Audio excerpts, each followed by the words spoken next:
السلام علیکم ورحمۃ اللہ۔ میرا دارالفتہ میں مفتی صاحب سے سوال یہ تھا کہ کسی بھی فرشتوں کو یہ گمان کرنا یا پھر ان کے بارے میں یہ کہنا کہ فرشتے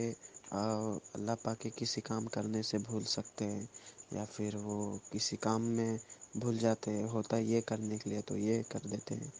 یا پھر اس طرح کے اور بھی دیگر کاموں میں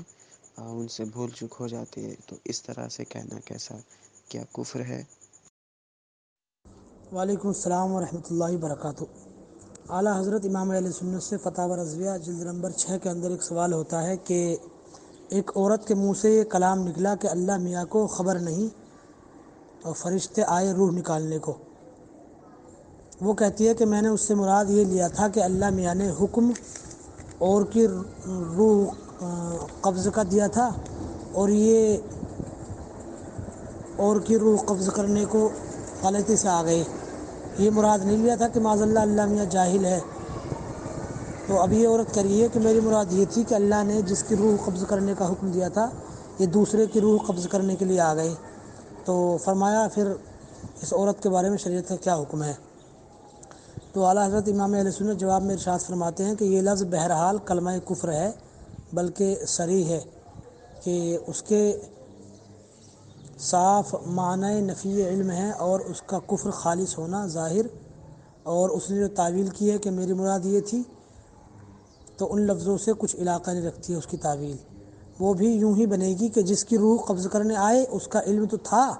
یہ اپنی غلطی سے دوسرے کے پاس گئے جس کی اسے خبر نہیں، تو اب دوہرا کفر ہو گیا، ایک نفی علم مولا عز و جل اور دوسرا ملائکہ کی طرف۔ تو پھر فرما رہے ہیں کہ اس پر فرض ہے کہ توبہ ہو کر اسلام لائے، اگر شوہر رکھتی ہے تو تجدید نکاح بھی کرے۔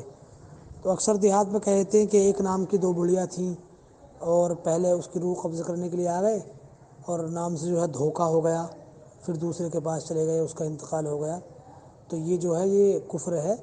اس لیے کہ اللہ رب العزت قرآن میں خود ارشاد فرماتا ہے یخافون ربهم من فوقهم ویفعلون ما یؤمرون،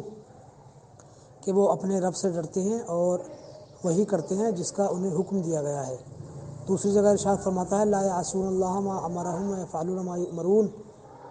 کہ وہ اللہ کے حکم کی نافرمانی نہیں کرتے ہیں اور جس کا انہیں حکم ہے وہی کرتے ہیں۔ تو فرشتوں کے بارے میں ایسا کہنا کہ وہ روح قبض کرنے کسی اور کی آئے تھے، غلطی سے دوسری جانب چلے گئے، تو یہ خالص کفر ہے۔